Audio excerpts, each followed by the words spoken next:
Praise lord. ప్రభువైన యేసు క్రీస్తు నామములో మీ అందరికీ ఉదయకాలపు శుభాలు తెలియజేయుచున్నాను.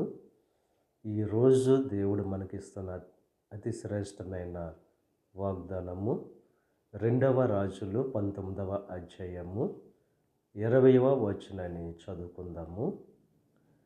నీవు నా ఎదుట చేసిన ప్రార్థన నేను అంగీకరించి ఉన్నాను.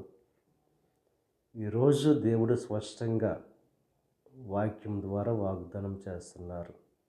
ఎవరైతే దేవుని ఎదుట ప్రార్థన చేస్తారో ఆ ప్రార్థన దేవుడు అంగీకరిస్తానని చెప్పి వాగ్దానం చేస్తున్నారు. ఇక ఉదయకాల సమయంలో దేవునికి మన సమస్య చెప్పుకునే వారంగా మనం ఉండాలి. మనుషుల సహాయం వ్యర్థం కానీ దేవుని యొక్క సహాయం